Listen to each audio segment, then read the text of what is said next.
everybody, and welcome to the round glass review for the Nikon AF Nikkor AID 50mm f1.8 lens.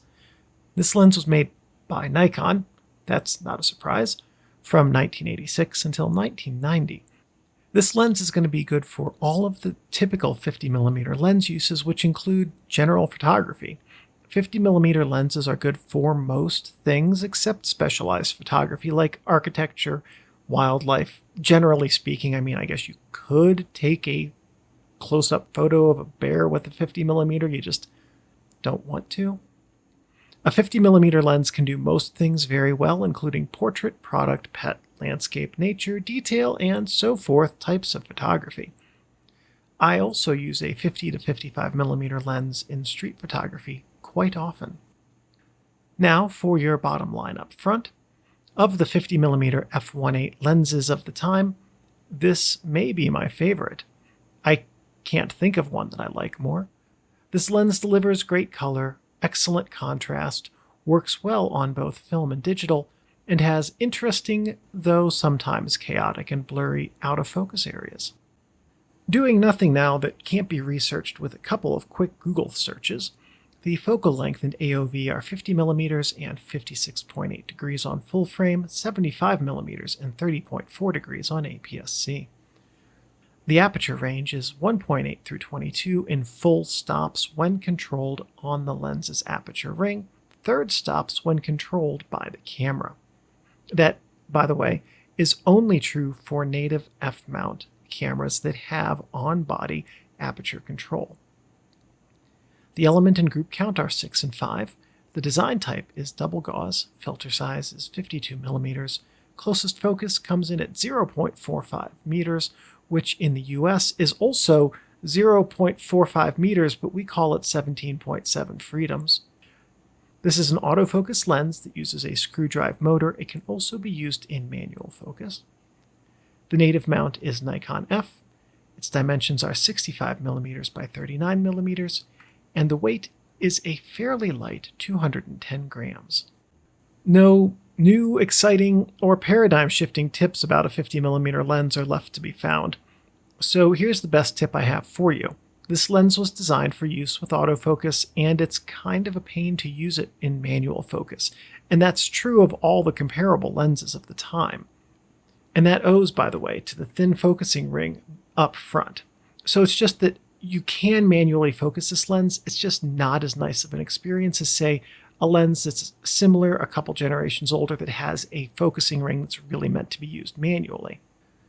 But on the plus side, the focusing ring on this lens is stationary, and that's a marked advantage over some of the other 50mm lenses of this vintage that were designed for autofocus use.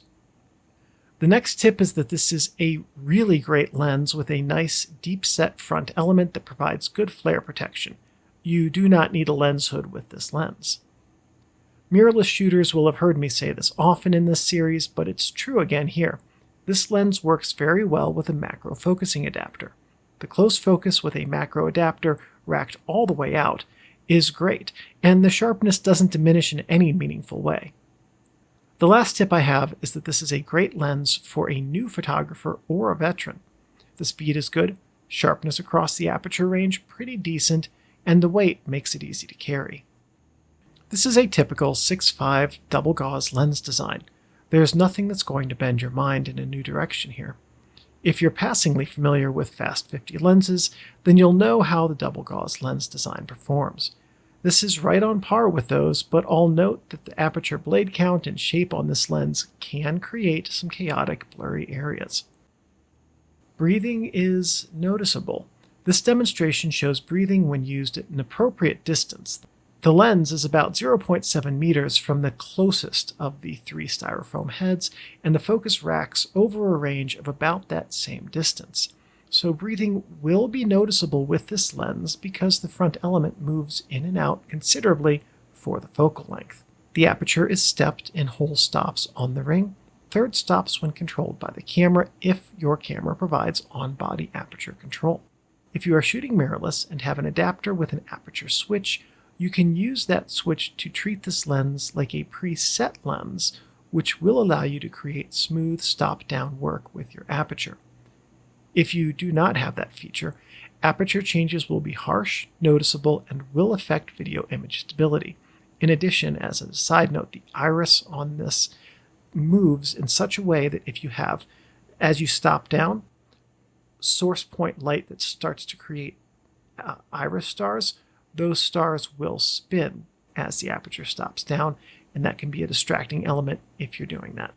The front element is non-rotating, but does, as noted previously, move in and out, and that's a distance of 9 millimeters. Focus throw is right around 120 degrees. The focusing ring is stationary but narrow with relatively poor grip. Focus damping is non-existent, with this lens's focus ring turning very easily. Focus play, however, is also non-existent. Mount stability is going to vary by your specific lens based on its previous use, and on mine the mount is a bit more wobbly than other 50mm lenses I've used. That's likely due to use in flange wear, and with video the aperture ring definitely causes my copy of this lens to shift on the mount. Sharpness was excellent, and this lens outperformed the other comparable lenses of the time that I've used. On APS-C, this lens holds up very well. Build quality is only okay with this lens feeling very plasticky. The metal lens mount is nice, but the overall housing, focus ring, and so forth feel like some corners were cut to save money. And over the years, I've had, I want to say about 6 or 8, maybe 9 of these lenses, and 2 or 3 of them have had damage. Now, in no cases did it cause the lens to stop performing, but 2 of them had cracks at the base of the lens right near the metal lens flange, and one of them had a crack on the plastic covering of the distance scale and also on the focusing ring. So even though this lens does have some plastic construction, it can apparently still take a somewhat decent amount of abuse before it fails. Contrast is wonderful, and this lens performs well with contrast, informing both image sharpness and color saturation very nicely. The aperture shape and blade count is a strong heptagon created across apertures by the 7 iris blades. As a fan of aperture stars for night photos, I do like odd-numbered blades and irises. As this series of photos shows, point stars are very nice as this lens stops down to f11 and smaller. Out-of-focus area characteristics are strongly influenced by the aperture shape. This does not create out-of-focus areas that I consider pleasing. Wide open, blurry areas can look stunning. Stop down a bit and they can look like a picture side down jigsaw puzzle you've been asked to put together. Distortion is highly corrected with only minor barrel distortion. All double-gauss lenses impart some barrel distortion, but this design eliminates most of it. Light loss is noticeable faster than f4, but functionally gone by that point. Design flaws include a bit of coma and minimal out-of-focus highlight diffraction rings that are mitigated by around f2.8. Balance with cameras is good with lighter and heavier cameras. I found this lens worked well with both my Nikon F5 and Sony a6400. The double-gauss lens design represents no new thinking in the SLR lens space. These have been around, as of this video's recording, for at least 135 years. So these are mature lens designs that have influenced almost every type of standard, telephoto, and zoom lens design for at least the last 50 years. So to say a double-gauss lens is good is kind of like saying trains in Japan are reliable. It's pretty much established in common knowledge. In fact, the good fast 50 double-gauss lens is the epitome of the Me Too lens. Get all the camera and lens makers over the last 100 years or so in a room, ask one if they make a good standard double-gauss lens, and after they say yes, most, if not all the others will raise their hand and say, "Me too." Is this the best of the double-gauss 50mm class lenses?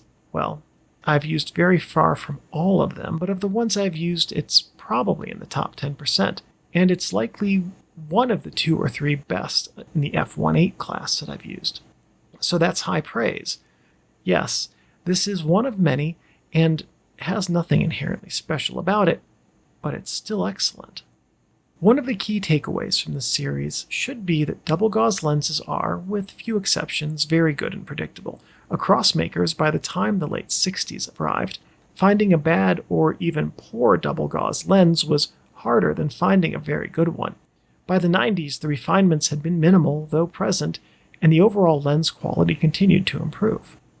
The Nikon AF Nikkor 50mm f1.8 AID lens is like an old pickup, the kind that's engine has looped the odometer twice and still starts up quickly, even on a cold morning.